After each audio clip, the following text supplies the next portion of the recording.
কত সেকেন্ডের শর্ট ভিডিওতে বেশি ভিউজ আসে? এই প্রশ্নের উত্তর খুঁজতে গিয়ে আমি এমন কিছু সিক্রেটের সন্ধান পেয়েছি যেগুলি আজ পর্যন্ত তোমাকে কেউ বলেনি। যে সিক্রেটগুলি কাজে লাগিয়ে আমি তোমাদেরকে দেখাবো যে একই ইনফরমেশন দিয়ে যদি একদিকে একটি 15 সেকেন্ডের শর্ট ভিডিও তৈরি করা হয় এবং প্রায় একই ইনফরমেশন দিয়ে যদি আরো একটি 1 মিনিটের শর্ট ভিডিও তৈরি করা হয় তাহলে কোনটাতে বেশি ভিউজ আসবে এবং কোনটাকে ইউটিউব অ্যালগরিদম বেশি মানুষের সামনে সাজেস্ট করবে। তাই হাতে সময় ও মনে ধৈর্য নিয়ে দেখতে থাকো। তো প্রথমে আমরা ক্লিয়ার করে দেই যে 15 সেকেন্ডের শর্ট ভিডিওটি কেমন পারফরমেন্স করবে, যার কারণে তোমরা জানতে পারবে যে যদি সেটা ভালো পারফরমেন্স করে তাহলে সেটা কেন ভালো পারফরমেন্স করলো, আর যদি সেটা খারাপ পারফরমেন্স করে তাহলে সেটা কেন খারাপ পারফরমেন্স করলো। এক্সাম্পল হিসেবে আমরা দ্রুত ভালো ঘুমের জন্য টিপস এই বিষয়ে একটি 15 সেকেন্ডের ভিডিও তৈরি করব। এখন আমরা যদি এখানে 15 সেকেন্ডের মধ্যে একজন মানুষের সমস্যার সমাধান দিতে চাই তাহলে সেটা কখনোই একজন অডিয়েন্সকে স্যাটিসফ্যাকশন দিতে পারবে না এবং তার সমস্যার সমাধানও দিতে পারবে না। যার কারণে আমরা যদি এই সাইজের ভিডিওতে দর্শকদের ধরে রাখার জন্য এনগেজিং কিছু বলতে যাই তাহলে সেটা হবে খুবই নিম্নমানের ইনফরমেশন, যেমন ভালো ঘুমের জন্য রাতে চা পান থেকে বিরত থাকা, ভালো ঘুমের জন্য রাতে মোবাইল থেকে বিরত থাকা ইত্যাদি ইত্যাদি। কিন্তু এই ধরনের ভিডিওর সবচেয়ে বড় সুবিধা হলো যেহেতু এইসব ভিডিও খুবই কম সময়ের হয়ে থাকে তাই দর্শকরা খুব দ্রুত এইসব ভিডিও থেকে তাদের সমস্যার সমাধান পেতে চায়, যার কারণে এইসব ভিডিও দর্শকরা শেষ পর্যন্ত দেখে। কিন্তু অপরদিকে এই ধরনের ভিডিওর অনেক অসুবিধা রয়েছে। যেহেতু এইসব ভিডিওতে ইনফরমেশনের ঘাটতি রয়েছে তাই একজন দর্শক সেই ভিডিও থেকে সস্তা বিনোদন ছাড়া আর কোনো ভালো ইনফরমেশনই পাবে না। এখন যেহেতু এইসব ভিডিও মানুষের প্রয়োজনকে পুরো করছে না তাই এইসব ভিডিওতে অডিয়েন্সদের এঙ্গেজমেন্ট খুবই কম থাকে। যেমন এইসব ভিডিওতে অন্যান্য ভিডিওর তুলনায় খুবই কম পরিমাণে লাইক কমেন্ট শেয়ার করা হয়, যার কারণে শর্ট অ্যালগরিদমও বুঝে যায় যে এই ভিডিওতে দর্শকদের মিসগাইড করা হচ্ছে এবং সেও ধীরে ধীরে এইসব ভিডিওর ইমপ্রেশন মানুষের সামনে পাঠানো বন্ধ করে দেয়। এইবার আমরা সেই একই বিষয়ের আরেকটি শর্ট ভিডিও তৈরি করব যেটা হবে 1 মিনিটের, যেখানে আমরা 15 সেকেন্ডের শর্টের তুলনায় আরো বেশি ইনফরমেশন দর্শকদের প্রোভাইড করতে পারবো। এক্সাম্পল হিসেবে এখানে আমরা সেই একই বিষয়ে দ্রুত ভালো ঘুমের জন্য 5টি সেরা টিপস দিতে পারবো যাতে অডিয়েন্স আরো ভালো আরো বেশি প্রবলেম সলভিং ইনফরমেশন পায়। যার কারণে আমরা এই 1 মিনিটের ভিডিওর মধ্যে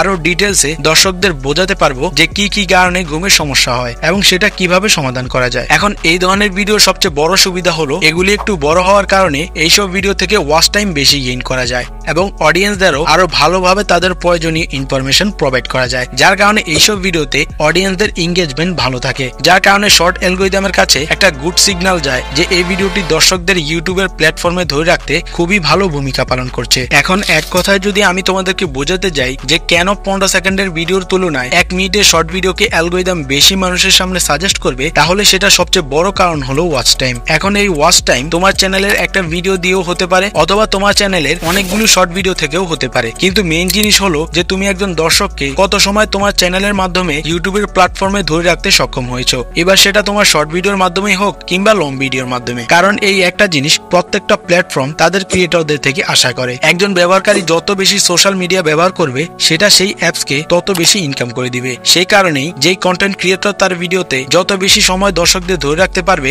ইউটিউবও তাদেরকে তত বেশি অ্যাড দেখিয়ে টাকা ইনকাম করতে পারবে, যার একটা অংশ তোমাকেও দেওয়া হবে। কিন্তু কিন্তু কিন্তু এখন যদি তুমি এটা শুনে কোনো কিছু বোঝা ছাড়াই তোমার শর্ট ভিডিওকে ডাইরেক্ট 1 মিনিটের বানানো শুরু করো তাহলে সেটা তোমার ভিডিওতে ভিউজ নিয়ে আসার পরিবর্তে উল্টো তোমার ভিডিওর ভিউজ ডাউন করে দিতে পারে। তাই তোমাকে বুঝতে হবে যে কোন ধরনের ভিডিওর ক্ষেত্রে ভিডিওর সাইজ বড় রাখা উচিত আর কোন ধরনের ভিডিওর ক্ষেত্রে ভিডিওর সাইজ ছোট রাখা উচিত। এখন এমন কিছু ক্যাটাগরির ভিডিও রয়েছে যেগুলির জন্য 15 সেকেন্ডের ভিডিওই সর্বোত্তম, আবার এমন কিছু ক্যাটাগরির ভিডিও রয়েছে যেগুলির জন্য 1 মিনিটের ভিডিওই সর্বোত্তম। ফর এক্সাম্পল, ভিডিওর প্রথমে আমরা যে ধরনের শর্ট ভিডিওর কথা বলেছি, তোমার চ্যানেল যদি সেই রকম টাইপের কোনো প্রকার ইনফরমেশন ভিডিওর মাধ্যমে মানুষকে শেয়ার করে, যেমন কোনো কিছু তৈরি করা বা কোনো সমস্যার সমাধান দেওয়া, তাহলে তুমি সুন্দর উপস্থাপনের মাধ্যমে এবং তোমার ভিডিওর মাধ্যমে মানুষকে এন্টারটেইন করে মানুষকে ভ্যালু প্রোভাইড করে তোমার ভিডিওকে খুব সহজেই বড় করতে পারো, যেটা তোমার ভিডিওকে বুস্ট করতে সাহায্য করবে। কিন্তু তোমার ভিডিও যদি এমন টাইপের হয় যেটা দেখে মানুষ শুধুমাত্র বিনোদন নিয়ে থাকে, যেমন ড্যান্স ভিডিও,